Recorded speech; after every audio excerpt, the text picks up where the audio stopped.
Hey guys, welcome to the Liberal Hive Mind, a channel solely focused on exposing the abundant hypocrisy of the left. You know, I keep seeing people on Twitter coming after those of us on the right who are defending the Trump administration, making claims as if, oh, we're so partisan that no matter what, we'll defend the Trump administration, even in this case, and we're being dishonest or we're being partisan hacks by not going out on the record and condemning this Atlantic leak. But miss me with that bullcrap. What a load of you-know-what that is. I mean, the idea that we would go along with this Democrat game, succumb to the pressure and grovel at their feet when we don't even have the full facts of the story yet is utterly ridiculous. And by being patient, by being rational and not emotional, and actually analyzing all the factors and calling out all the bogus narratives and lies that they're peddling, we're not being partisan hacks, no, quite to the contrary. We're being fair, rational, and patient in our approach. And that's exactly what I'm trying to do here. I'm not going to sit here and pretend as if this leak was a good thing or it was part of some 5D chess move. No, from my perspective, it's a pretty crappy thing that happened. But before I get all sanctimonious and start attacking the Trump administration, again, I'm going to wait to get all the facts. I want to have a fact-based conversation, which of course is the exact opposite of what the Democrats and their media operatives are attempting to do. And in this video, I want to expose that. I want to lay out the facts, tackle the disinformation, and then actually update you guys on where we're at in respect to this whole Signal chat story, because we got some pretty interesting developments today. In other words, let's continue with the nuanced approach, the approach that I guess these days labels you a MAGA extremist cult member. What a complete farce. Let's get into the actual important details, shall we? We got some stuff to get into, so let's roll the tape. Alright folks, so today, big update. After all the pressure that was applied on Jeffrey Goldberg, The Atlantic finally decided to release the full Signal chat, and guess what? Yeah, it turns out Tulsi Gabbard was pretty much 100% spot on. The conversation was candid and sensitive, but as the President National Security Advisor stated, no classified information was shared.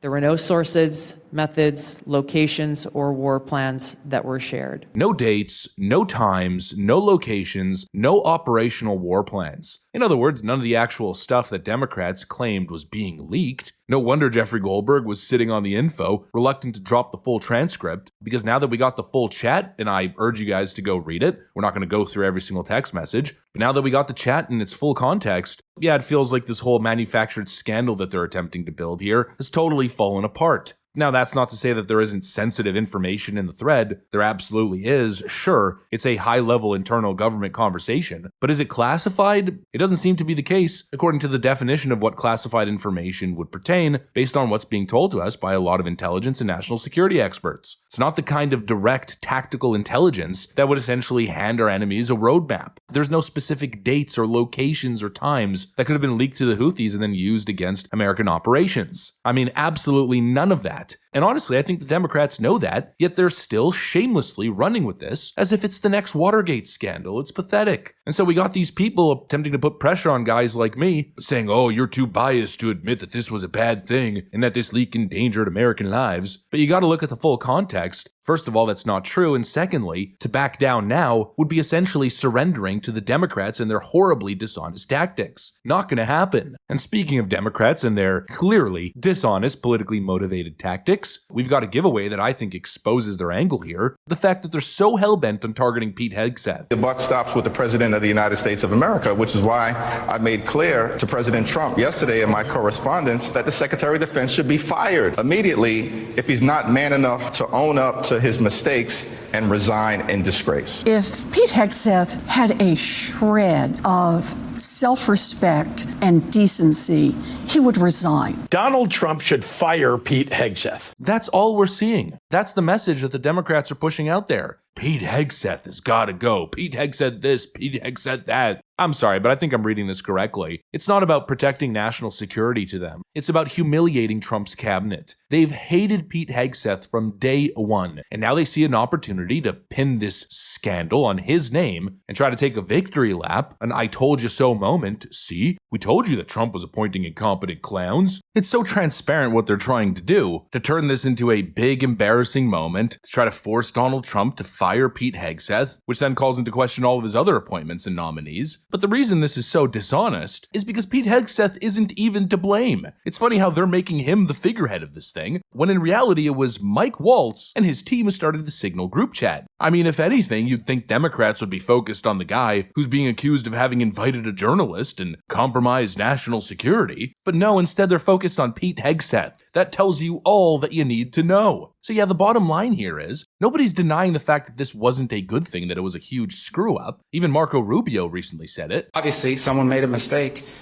Someone made a big mistake and added a journalist. Nothing against journalists, but you ain't supposed to be on that thing. So they got on there and this happened.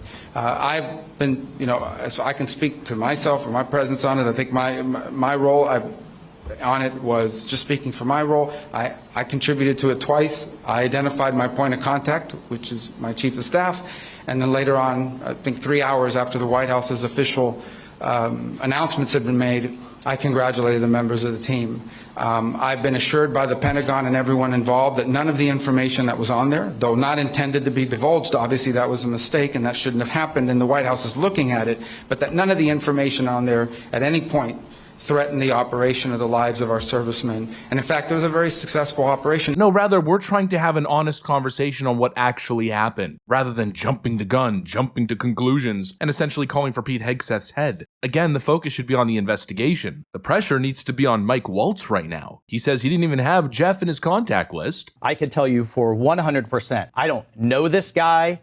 I know him by his horrible reputation, and he really is a bottom scum of journalists. And I know him in the sense that he hates the president, but I don't text him. He wasn't on my phone. And so we'll have to see if that's true or not. But according to reports, it was likely someone within his office. What's being widely reported right now is that this individual, Alex Wang, who was working directly under Mike Waltz, well, he was supposedly the guy who accidentally, or maybe purposely, added Jeff Goldberg to the chat. And so that right there is the latest lead. Is it absolutely confirmed? No. But that's what the investigation is for, and slowly we're getting to the truth. And to be honest, like most things involving the Trump administration and any leak, my first go-to, the most logical explanation, is never incompetence. No, my brain instantly goes to deep state operation, especially when Jeff Goldberg's name is involved. My hunch is that somebody, possibly Mike Waltz, or someone working in his office, is a deep state plant who invited Jeff Goldberg to the chat and worked in this operation so the Democrats could have their big gotcha moment ahead of the Senate hearing on worldwide threats. That's the only thing that makes sense. It seems like the most logical explanation. I mean, how else could you explain somebody in that chat, one of the creators of that chat, having Jeff Goldberg in their Signal list of contacts to begin with? If anything, that's the red flag that I'm getting. But of course, the Democrats just want to keep lying, keep exaggerating, and going after Pete Hegseth. It's a complete load of you-know-what. And pointing that out doesn't make me a right-wing shill. It makes me a rational, non-emotional political analyst who's waiting for all the facts.